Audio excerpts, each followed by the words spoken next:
Hi class, this is just a quick video to go over some of the points on the PowerPoint for chapter 14 in OpenStax.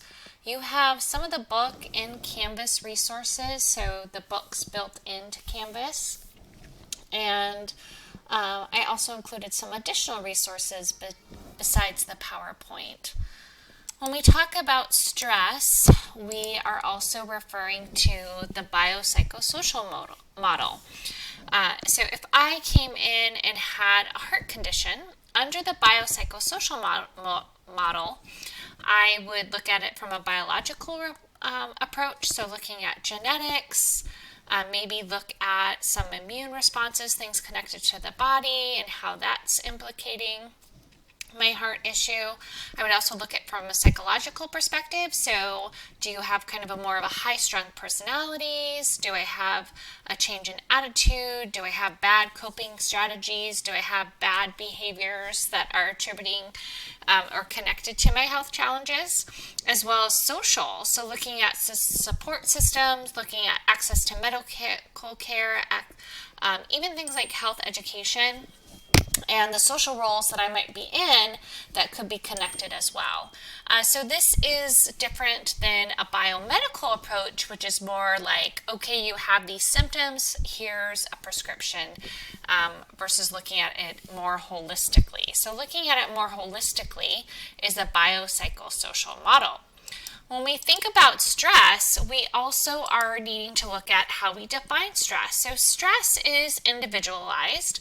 There's a lot of individual differences, and one person might think going on a date is stressful, another person might not. One person might have test anxiety, another person might not. Part of that is looking at how are we appraising a situation. So cognitive appraisal is your perception of, is this situation threatening or not? If it's considered threatening, I am going to feel stressed about it. When I feel stressed about it, there's different levels of intensity, high threat or low threat. Within that, I can look at my stress response in terms of an emotional one. So maybe I'm more short-tempered, maybe I get angry more quickly. I can look at it in terms of that body response, physiological response that's connected to chapter 2 with the sympathetic system, as well as a behavioral response. So what am I doing in this situation? If I'm responding, maybe I'm feeling anger and then I'm also lashing out on people or yelling or blaming others. And so there's emotional response, a physiological response, and a behavioral response. Your book also shares looking at this in terms of evaluating a stressful situation or not. So again, primary appraisal is that cognitive appraisal. Do I see this as a threat or not? And then once I see that, how threatening is that? And that's the secondary level. So this is a figure from your book. When we think about stress, we can kind of divide it into two simple categories. One is major stressors or life change units. The other one is daily hassles. Daily hassles are kind of your day-to-day thing. I got a flat tire, there was traffic, my coffee machine is broken. I got a stressful email from my boss versus major stressors like I'm moving, I'm getting married, I lost a loved one, I'm getting a divorce, etc. And so both of those are different stressors. Both of those can impact us. And again, for all of those things, again, we're going to go through and have that cognitive appraisal. Do we see this as a threatening or stressful event or not? For your activities, I am having you do the social readjustment rating scale. So this is something as part of the modules you'll go in and you'll take it. And it is based on major change events or life events, and it gives you a score. So that's one way of self-report. You can ask, how are people going? How stressed are you? What are your stressors? You can also have them fill out surveys like the social readjustment rating scale, which you will do as one of your activities. You can also look at physiological measures as well.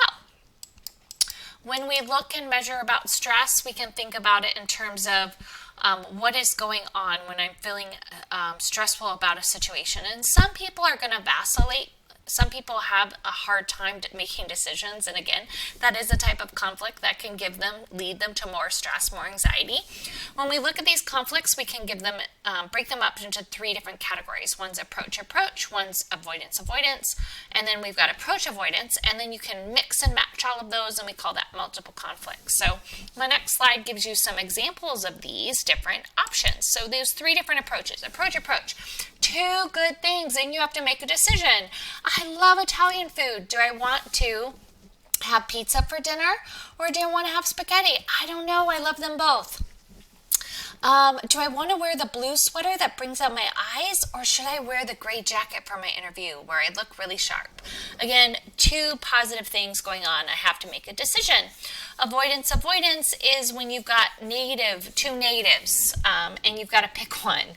So again, I could have a case where, man, I have to do my biology homework and my math homework. I hate both of those. Which one am I going to tackle first? That could be avoidance.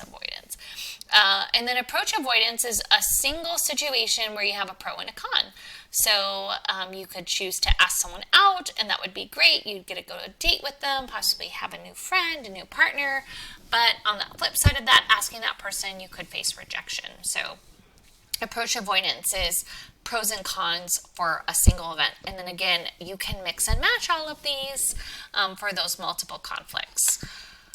When we talk about stress, we've talked about this in chapter 2. This connects to the midbrain and the limbic system and the fight or flight response. So this is the physiological response. So physiological response, we go into our autonomic system, and we have our sympathetic and our parasympathetic. So I'm just going to do a quick review from chapter 2. So our sympathetic is stress, so S and S, sympathetic and stress. So these are how our body responds knowing we're going to have a stressful situation. We also, once that stress has passed, then we go into the parasympathetic response, and that's your calming. So parachute, you're kind of calming that your body after that stressful situation. So that's connected to that physiological response to stress. When we're talking about stress in those stressful situations, we have a general adaptation syndrome. So this is going through kind of explaining how our physiological symptoms go through in stressful situations. And so your book gives you a figure for this, but I have this figure because I like the analogy to go with it. So the first phase is alarm phase. This is when you realize you're in a stressful situation. So you're going to have the increased heart rate, you're going to have the increased blood pressure, you're going to have the burst of energy, you are feeling like, okay, I'm going to go. So this is the alarm for the firefighter. As your stress continues, then you're going to keep going with that sympathetic activity, and you're going to be releasing stress hormones like cortisol, and your body's going to fight things off and try to keep you going. Again, that could be depleting those resources, that could be breaking down your immune system, but your body's going to keep going. An interesting thing, you've got some hormones that also during the situation kind of block your pain, so you're not really feeling the pain of some of those things going on, because again, you're fighting the stress. So again, firefighter, putting out that fire. After the fire is put out or your stress is gone, then you're in the exhaustion phase. In this case, you've got all these things that have happened where you've kind of put your body in a compromising situation trying to keep up with that stress, and now your resources are depleted. This also could be when your parasympathetic system kicks in, but you're also really depleted. And so this is often the case where you might have just finished school, a big work project, now you're on vacation, and bam, you're sick on vacation.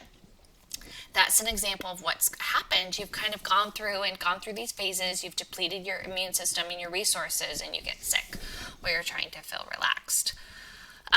When we're going through and connecting to our the stress in the body, we've got a number of different angles. So you've got your physiological responses. You also have your behavior. So I could feel really distressed, and I could decide, man, I'm going to have a cigarette. Man, I'm going to go out drinking. Man, I'm going to have a whole bag of chips, and make poor decisions behaviorally. That is also going to implicate my body and what I'm doing with the stress. And so, again, it's looking at that biopsychosocial model. All of those things can be connected to stress. If I don't have a strong support system, that's going to attribute to stress. Your book also goes through and gives you that general idea as when you're sick, when you're stressed, you're more likely to get sick. So again, this figure just shows you the more stress you have, the more likely that you are to get sick. And again, a chronic stressor is a day-to-day stressor that you've got going on. That could be day-to-day hassles that are frequent. That could also be those life change units from that survey. I'm not going to test you on this, but I do think it's excellent to know when we talk about stress. Oftentimes when you're stressed, it's connected to what's going on with the heart. So your book does share differences between male and female symptoms for a heart attack, and I feel like this is something everyone should know. So I'm highlighting that and sharing and saying pay attention, because there are different symptoms for males and females. We also have, your book also talks about, again, we talked about with Bandura, looking at how I can impact the environment. The environment can impact me. It can also impact my behaviors as well as my emotions and my interpretations. That relates to this transactional model of hostility. Basically, it's kind of this cyclical thing. I'm mad, I'm upset, I'm angry. I'm going to show that in my behaviors. I'm going to show that in my body language. I'm going to show that in my actions. And then that is going to, the person who's going to see all that, again, could be more likely, it could be contagious, and that person is then going to act hostile towards me, and then it's just going to turn into this vicious kind of thing. This also kind of connects to what we talked about with flipping your lid. Again, the activation of the amygdala. If you're really upset or overly emotional, it can shut down that prefrontal cortex, and we can say things we don't mean. And so this is kind of, again, connecting to that idea. When we talk about stress, what are some things that can help us? Well, there's a lot of good things you can do that can help decrease stress, keep you healthy. So exercise. Exercise can help alleviate stress. Exercise is also a health-promoting behavior. Another one in general is self-regulation. That's you realizing I should not have that whole bag of chips when I'm stressed. Maybe I just have a handful, or maybe I go on a walk, or maybe I'm choosing to regulate my emotions, regulate how I'm thinking about things and appraising situations. I'm choosing to regulate my behaviors. So that's an important part of coping with stress. When we think about coping with stress, we can break it down to two general categories: constructive and non-constructive. Constructive is problem-focused.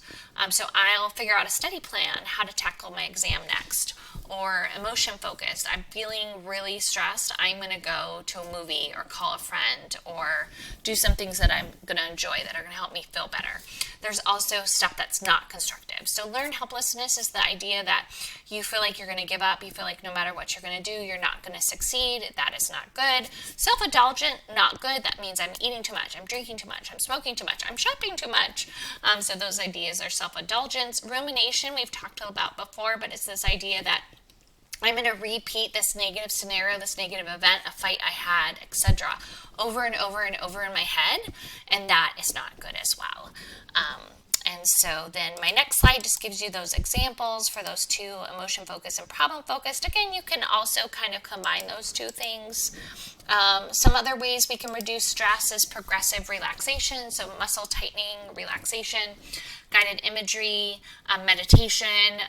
So those are things that are connecting back when we talked about our sleep chapter and our alternate types of consciousness and ways to relax. And so that's a good way for stress. Life skill training, maybe you could connect with that for Chandler Gilbert counseling. But if it's causing you, if you're really stressed because you can't say no, well, learning how to make those decisions to say no to give you those powers and social skills. Another thing that we can do is just reframing, so avoiding upsetting feelings, trying to turn a positive into negative, making lemonade from that lemon. So maybe instead of feeling frustrated that I'm in my house all day and working from home and doing family, having to balance all of that, I can say, well, this is a great time to focus on family, to figure out that work-life balance now that everything's here in my house all the time. And so going through and kind of stopping, again, self-regulating, be able to stop myself from having those negative statements and being able to start off things positively. So maybe I know I don't like online learning, but I'm going to say, okay, this is a good chance for me to kind of get those learning skills and use study skills and hone in on my learning techniques. So again, that's a brief wrap up. Another thing is hardiness, which connects to resilience. So having a sense of when I can control and I can't control things. And then again, when I